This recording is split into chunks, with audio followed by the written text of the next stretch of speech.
যিগৰাকী প্ৰাৰ্থী আপোনালোকে জানে অত্যন্ত যোগ্যতা সম্পন্ন জয়ন্ত বসুমতাৰী ডাঙৰীয়া।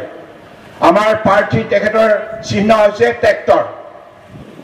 গতিকে আমাৰ বিজেপি এজিপি সমৰ্থিত ইউপিৰ পৰা প্ৰাৰ্থী জয়ন্ত বসুমতাৰী ডাঙৰীয়া তেখেত এজন ভাল ছাত্ৰ নেতা আছিল আৰু লগতে সকলো শ্ৰেণীৰ ৰাইজৰ বাবে এই অঞ্চলত নিষ্ঠাৰে কাম কৰা এজন ব্যক্তি।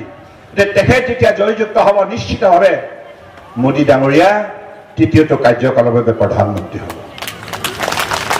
আৰু মোদী ডাঙৰীয়া প্ৰধানমন্ত্ৰী হোৱা মানে উন্নয়ন, শান্তি, সম্প্ৰীতি, সমন্বয়, ভাতৃত্ববোধ।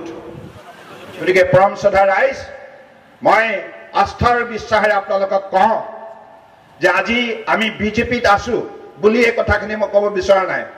যিটো সত্য, মোৰো ৰাজনীতি কৰা বহু বছৰ হ'ল, বহু চৰকাৰ দেখিলো, কিন্তু মই বিশেষভাৱে যোৱা 10 বছৰ মাননীয় প্ৰধানমন্ত্ৰী নৰেন্দ্ৰ মোদী ডাঙৰীয়াৰ যেনেধৰণে অসম তথা উত্তৰ পূৰ্বাঞ্চলৰ প্ৰতি যিটো মৰম তেখেতে আজি দেখুৱাবলৈ সক্ষম হৈছে কামে কাজে, এই মৰম কিন্তু পূৰ্বৰ কোনো কংগ্ৰেছ চৰকাৰৰ প্ৰধানমন্ত্ৰী দেখুৱাব পৰা নাছিল। আজি তেখেতৰ মৰমৰ বাবে, তেখেতৰ আন্তৰিকতাৰ বাবে আজি এই অঞ্চলত শান্তি ঘূৰি আহিল। শান্তিৰ সন্ধানত আমি সকলো শ্ৰেণীৰ ৰাইজে সদায় অত্যন্ত আন্তৰিকতাৰে অপেক্ষা কৰি আছিলো, শান্তি কেতিয়া আহিব, শান্তি কেতিয়া আহিব।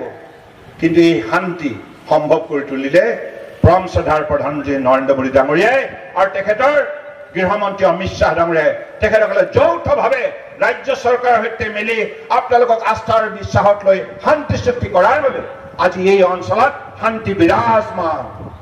আৰু শান্তি হোৱাৰ বাবে আজি অন্যান্য আঁচনিবিলাক ৰাজ্য চৰকাৰে, কেন্দ্ৰীয় চৰকাৰে ইয়াত ৰূপায়ণ কৰিবৰ কাৰণে জনসাধাৰণক আস্থা আৰু বিশ্বাসত লৈ আগবাঢ়িবলৈ সক্ষম হৈছে।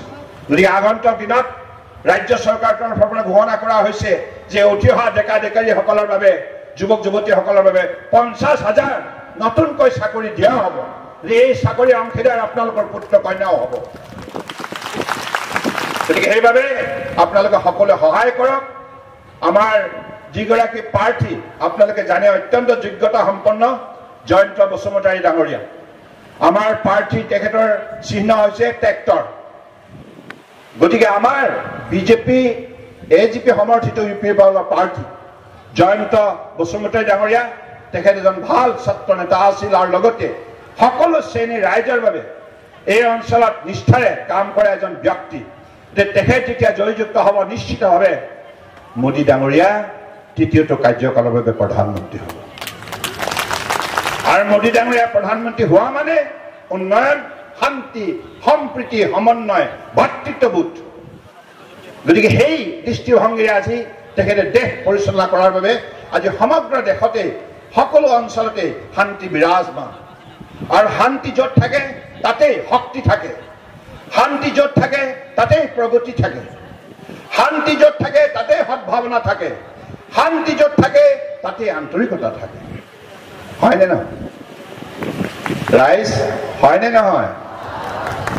অলপ সহযোগ কৰিব আকৌ। মই আপোনালোকৰ ওপৰত আস্থা আৰু বিশ্বাস ৰাখি কথাখিনি ক'বলৈ আৰম্ভ কৰিছো। গতিকে আজি এই সভাত মই বিশেষকৈ ইমান সুন্দৰভাৱে এইখন সমাজে এই নিৰ্বাচনী প্ৰচাৰ সভাত অংশগ্ৰহণ কৰি আপোনালোকে এই সভাক সফল ৰূপ দিয়াৰ বাবে যিখিনি আন্তৰিক প্ৰচেষ্টা হাতত ল'লে তাৰ বাবে মই প্ৰত্যেকগৰাকী পৰম শ্ৰদ্ধাৰ ব্যক্তিৰ শ্ৰীচৰণত গভীৰ কৃতজ্ঞতা জ্ঞাপন কৰিছো।